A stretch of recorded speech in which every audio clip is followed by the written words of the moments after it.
Nangita ba ka og only rice nga sisig? Lami, barato ug hamugaway nga lugar ug ginalinyahan sa tanan. Kay ang timpla dili mabasta-basta. Atong suwayan. Maayong adlaw sa mga nature lover dira. Kuyugi ko ninyo diri sa Lolo Crispin Tops View nga nahimutang diri sa Upper Pedregosa, San Fernando, Cebu. 15 to 20 minutes ra ang travel gikan sa highway. Ug dili ka mabalaka kay dali ra ni matultulan. Open ni sila every Friday, Saturday and Sunday. Ug kung mangutana mo sa dalan, naay sayon nasa lisod. Makaya ra man sa sakyanan pero mas nindot nga magmotor. Igo ra gid masud ang sakyanan sa dalan. Akong advice is magmotor na lang gid mo para mas dali. Ug kung muari mo, dapat alas 4 sa hapon na mo diri para makita ninyo ang nindot kayo nga view. Ug tungod kay dayuhonon man og ginapilahan, order na lang tadaan. Para while giluto ang atong pagkaon, pwede pa ta mag picture sa ilang nindot ug hayahay nga lugar. Ang nakanindot pa gyud diri kay makita ninyo ang inyong gi-order kung giunsa nila pagluto. Mao ni ang ilang menu nga affordable ra kaayo.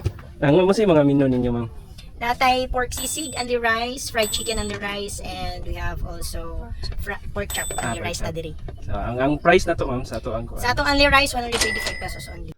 Oh, di ba? Sa imong 120 na nakay only rice. Sulit pa gyud kaayo ang imong pag-ari kay makita nimo unsa kanindot ang sunset diri. Ug mga naglain-laing porma sa mga bukid, pwede na mo makatagay-tagay sa imong mga barkada, mag-date-date sa imong uyab, ug chill-chill kauban ang imong mga pamilya. Ari na ta, diri sa Lolo Crispin Tops View, Upper Pedregosa, San Fernando, Cebu.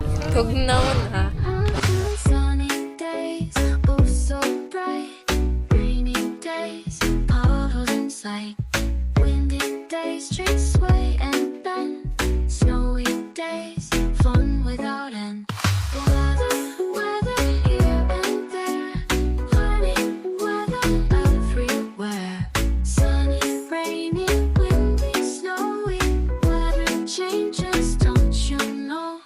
Cloudy skies, gray and white. Stormy days, lightning bright. Foggy mornings, mist so low. Weather changes come and go. Weather